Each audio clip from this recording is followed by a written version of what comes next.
जो सरकार का विरोध नहीं कर रहे हैं वो नपुंसक है जी। एकदम हर तरफ से। ब्राह्मणों की पैदाइश नहीं है, सवर्णों का ब्लड उन लोगों में नहीं है। आप बताइए कौन किसको प्रताड़ित कर रहा? तिलक, तराजू और तलवार इनको मारो जूतो चार।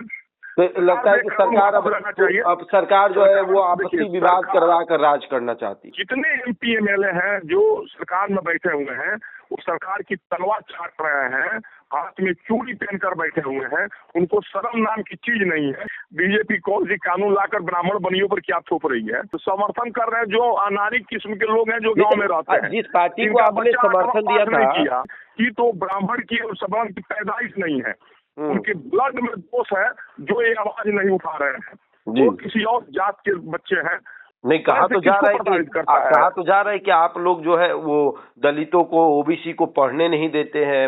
UGC देश में हर वर्ग को विभाजित करने वाला कानून है। नमस्कार, मेरा नाम शशांक पांडे है। आप द इंडिया टॉप देख रहे हैं। UGC का विरोध पूरे देश में हो रहा है और खास करके सवर्णों के तरफ से इसका विरोध ज्यादा किया जा रहा है। उनका मानना है कि ये जो जातीय भेदभाव कॉलेजों में फैलाया जा रहा है, इसे फैलाया जाना बंद करना चाहिए।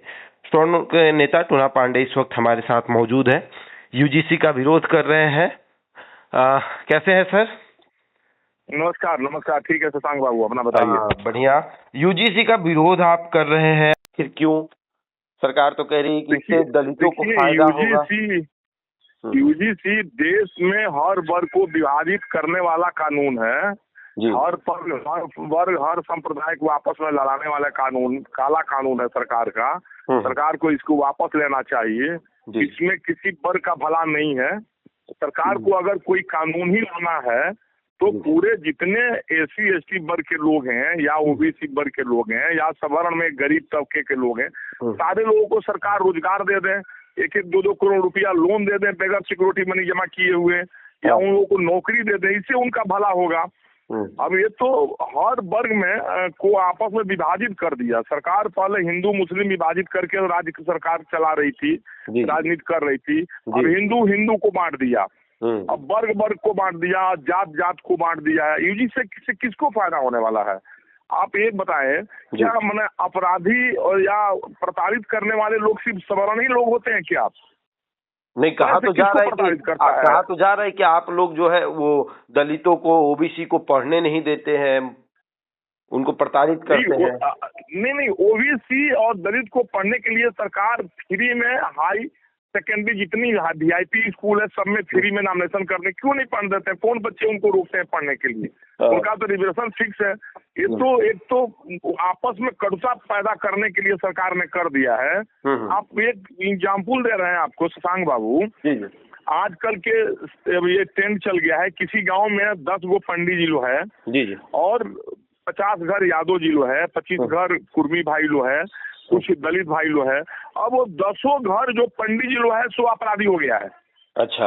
अब जितने और वर्ग के लोग हैं OBC सब मिल करके अब पंडित जी लोग हे दृष्टि से देख रहा लो कि ये लोग कानून का विरोध कर रहा। अरे भाई, सरकार आपको अगर 2-4 करोड़ रुपया देकर बिजनेस करा दे बगैर सिक्योरिटी मनी का, आपको प्रोत्साहित करे, आपको आगे बढ़ाए, इससे सवर्णों को क्या आपत्ति है? कोई आपत्ति नहीं है। और सही पूछिए तो OBC को जानबूझकर उसमें साटा गया। अगर OBC को ही आप साट दिए तो OBC पर जितना SC ST केस लगा हुआ है सारा केस को वापस लीजिए आप। सारा केस को वापस लीजिए। अच्छा, आप एक एग्जाम्पल में देखिए शशांक जी, कोई यादव वर्ग को कोई बनिया यादव को डरा सकता है?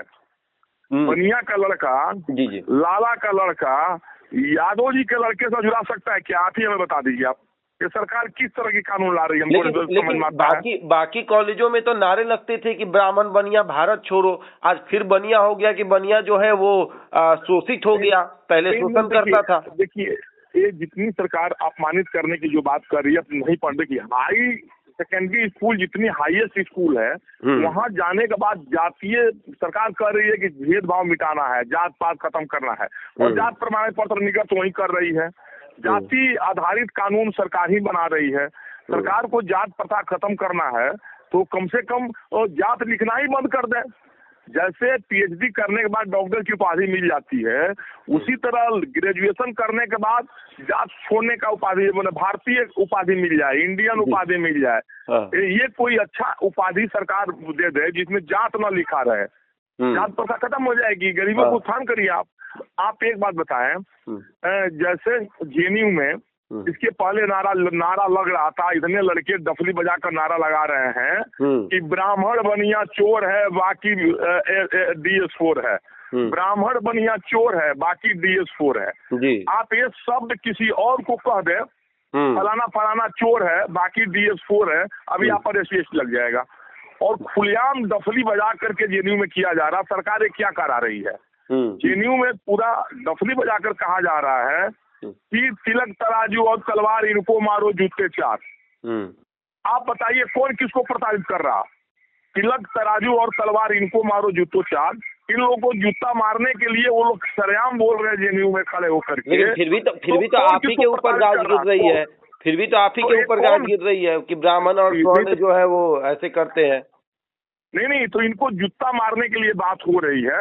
यही जूता मारने के लिए बात अगर आप उस वर्ग को कह दें तो आप पर SC लग जाएगा, आप पर केस लग जाएगा।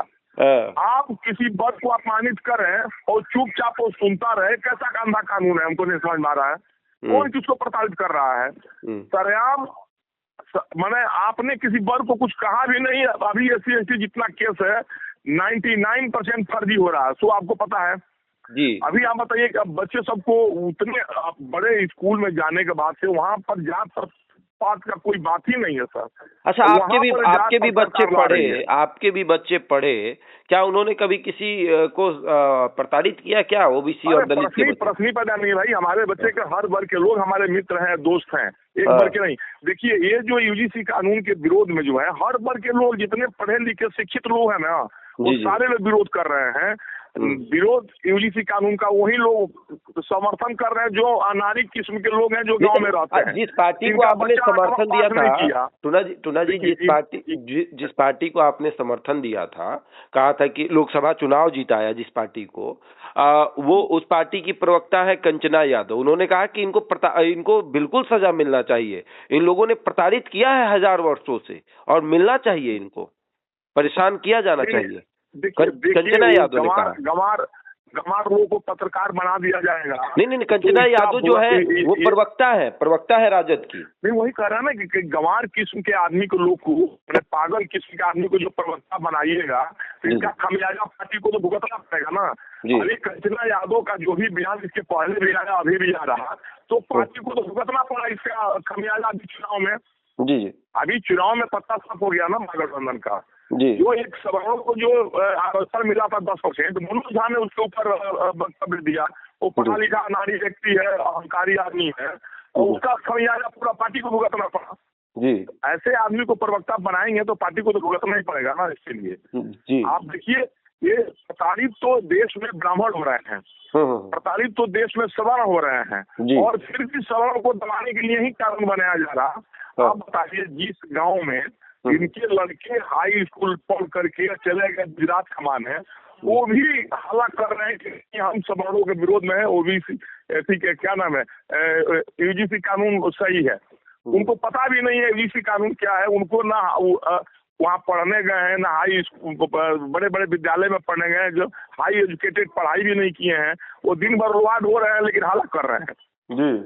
तो ये तो सरकार देखिए क्या है सरकार ने 3 बार सरकार बनी हिंदू मुस्लिम करके। अब उसमें हिंदू चुप लोग थे, अब बारी आ गई है इन लोगों की, अब सवर्णों की। अभी सब लोग कहता है ना ब्राह्मण बनियों की पार्टी है बीजेपी, और बीजेपी कौन सी कानून लाकर ब्राह्मण बनियों पर क्या थोप रही है। आप छोटा सा एग्जाम्पल दीजिए ना, जितने अपराध होते हैं तो क्या अपराधी किस्म के लोग या अपराधी लड़के सिर्फ सवर्ण के ही होते हैं क्या? हर वर्ग के लोग होते हैं। आप एक एकजुटता में देख लीजिए, लोग कहावत कहता है कि एक मूली उखाड़ने के लिए 4 लाला जी लोग मिलकर मूली उखाड़ता है एक तो। इतना सीधा जात है लाला जी, पढ़ाई लिखाई में सबसे आगे है, और कह रहा लाला जी प्रताड़ित कर रहा। लाला जी किसी को प्रताड़ित करेगा? सो बताइए आप जी, नहीं किसी को प्रताड़ित करेगा। और ब्राह्मण को तो प्रताड़ित किया जा रहा है जेएनयू में हर जगह, ब्राह्मण बनिया भारत छोड़ो, ये नारा लग रहा है। आप कभी नारा लगा सकते हैं SC ST भारत छोड़ो? है हिम्मत हम में और आप में?